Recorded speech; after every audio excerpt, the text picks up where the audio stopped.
I'm Robert Child, and I'd love for you to join me on my brand new podcast, Stories of Faith and Courage. In gripping narratives, we'll walk alongside ancient heroes who faced down giants, conquering adversity, and hear tales of modern-day warriors whose unwavering faith sustained them through the darkest of times. Plus, we'll explore enigmatic ancient mysteries like the connection of the Shroud of Turin to the Knights Templar that will leave you on the edge of your seat. I hope you'll join me on Stories of Faith and Courage. It's available now on your favorite podcast platform. I think there's a lot of fear of him in the mainstream establishment world. I mean, his recent polling, he had a favorability rating in a poll that was taken by The Economist magazine and another website not too long ago that showed he had a higher favorability rating than either President Biden or Donald Trump. An excerpt from today's guest, who's written a new biography on the real RFK Jr.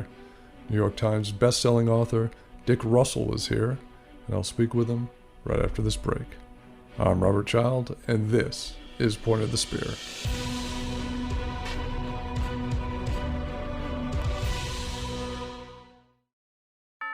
Summer is a great time for catching up on military history, and my book about the 7 Black Medal of Honor recipients of World War II, Immortal Valor, has just been released in paperback. Immortal Valor chronicles these timeless heroes' life journeys through all the pain and struggle until their ultimate triumphs. I hope you pick up the new paperback version, hardcover or audiobook, available in stores and online. His book is called The Real RFK Jr., Trials of a Truth Warrior, and New York Times bestselling author Dick Russell joins us now. Dick, welcome to the show. Hey, Robert. Very good to be with you today. Thanks for having me. I was intrigued by the story and the man. Before we get into the book, I know you did numerous interviews with RFK Jr. How did the whole project come about? Well, I've known Robert Kennedy Jr., Bobby, as his friends call him, for more than 20 years. And we started off getting to know each other through some of the environmental issues that he was very involved in and passionate about, a fight to save the gray whales in Mexico, and then the Atlantic striped bass fishery and on the East Coast. So that's how we came to know each other. And he eventually wrote the introductions to two editions of a book I did on climate change, and specifically the big oil companies and some of the cover-up that they'd been involved in for years. And then about a year ago, I was just really outraged at the fact that so much of the big media was casting him as not just a so-called anti-vaxxer, but a disinformation specialist and somebody who couldn't be trusted. This was, long before he announced for his candidacy for president of the United States. But I felt like a biography like The Real RFK Jr. should be written to show people who this guy really is, and where he came from and everything he went through, the challenges to become an environmental leader and then a spokesman for public health, and really just give people a sense that of all the things that he's achieved, and working with poor communities and indigenous peoples, and so many great stories. And so we ended up spending a lot of time together, sitting down and talking for the book, and then I interviewed lots of people about him. And so hopefully people will buy The Real RFK Jr. and learn now about who this guy really is. Can you talk about the impact his father's assassination had on him, and mention perhaps his rebellious teen years?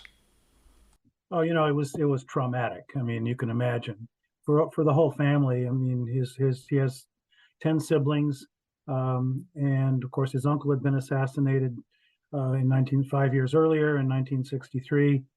Then his father, announces for president, as challenging the Democratic establishment, much as Bobby Jr. has done now this year. And then his father's assassinated in the Ambassador Hotel in Los Angeles. And so it was he went through a period of not just mourning, but rebellion. It was the 1960s. You can imagine he was kind of, like, what do things matter anymore? Right. In a sense. And he took off one summer, took off and traveled the country. Well, certainly a lot of the country, riding freight trains with hobos, never even telling them who he was. I write about this in an early chapter of the Real RFK Jr. because it was a real seminal experience for him, getting to know those kind of folks, um, being really with, going around with nothing, with no money Right. to speak of. And then he had a mentor named Lem Billings, who had been a very close friend of his uncle, all the way back to when they were in prep school together in the 1930s, named Lem Billings.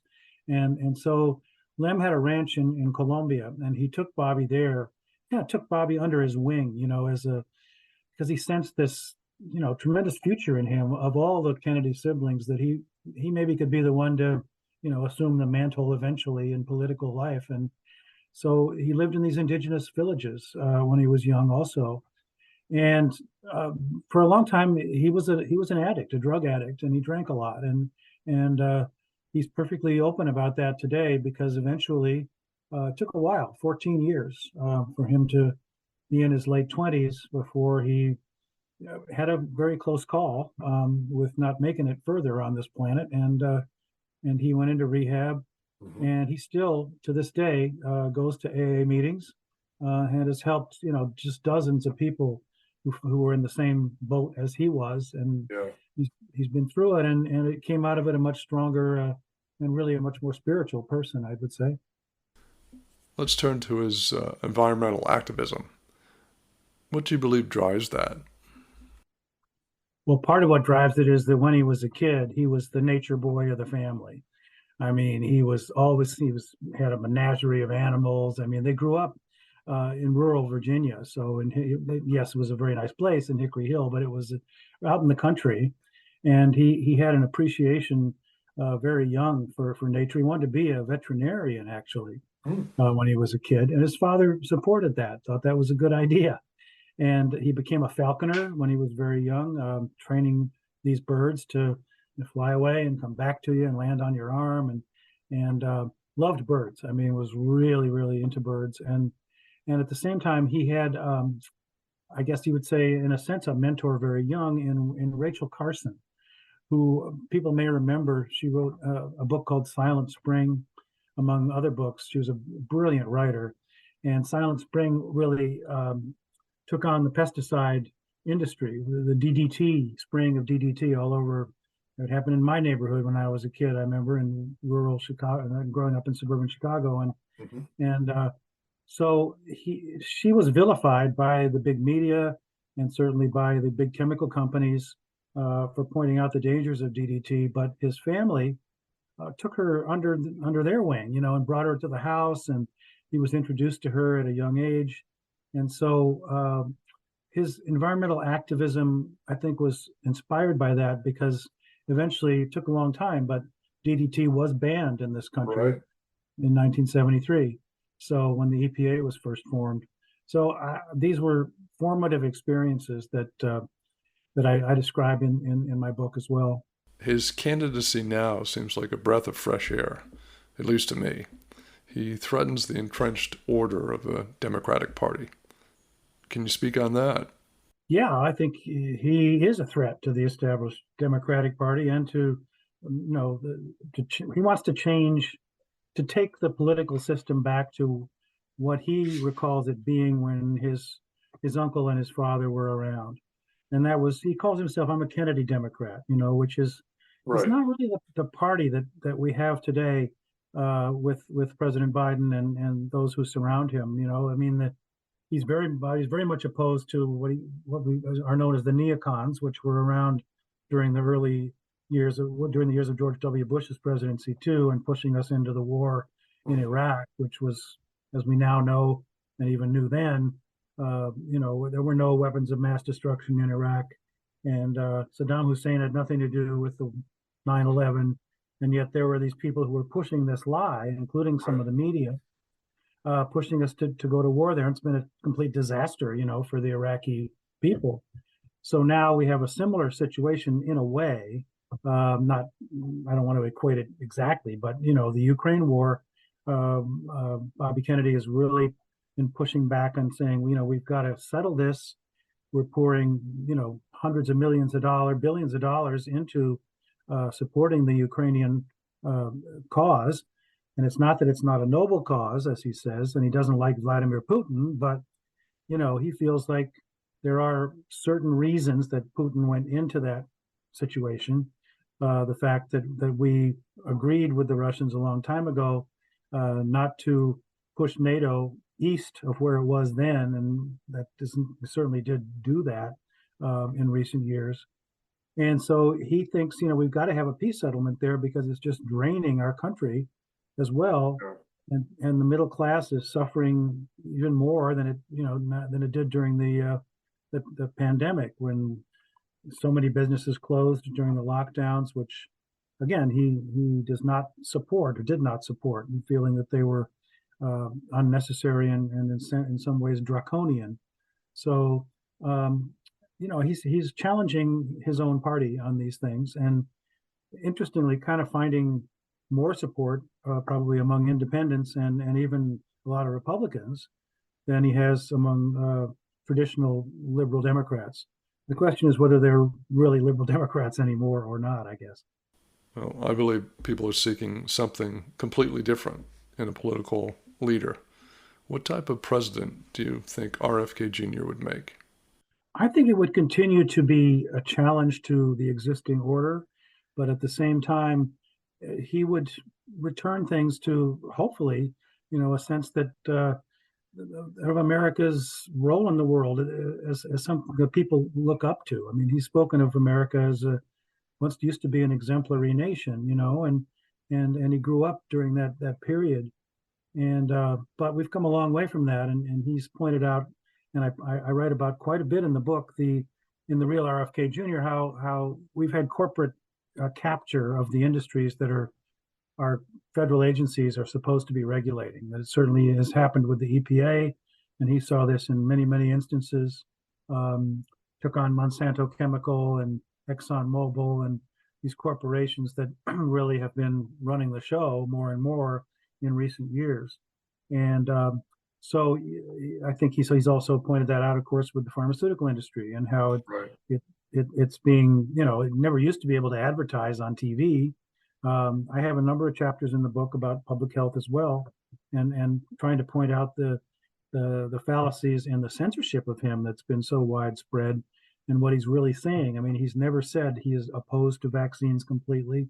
He wants safe vaccines that are tested preclinical, pre-licensing against a placebo before they're injected into our kids and ourselves. So it's not an unreasonable thing to ask for, I don't think. But he's really, I think there's a lot of fear of him in the mainstream establishment world.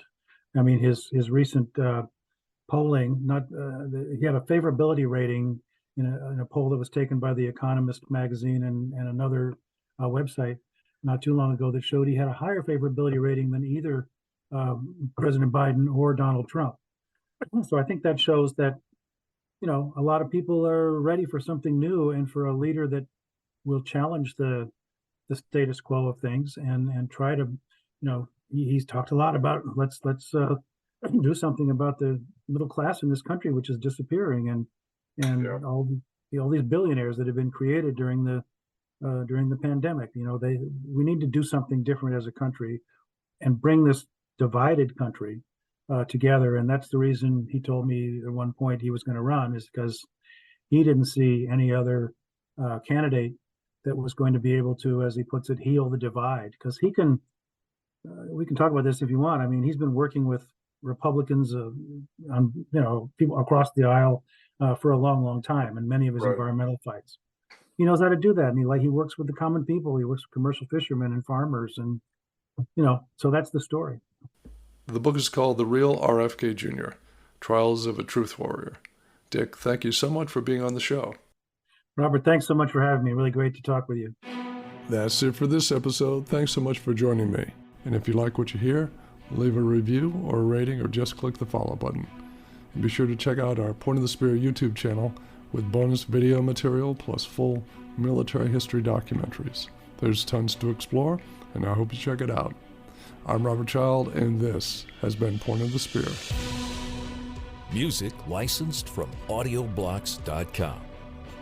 Point of the Spear is produced by RSC Media Group.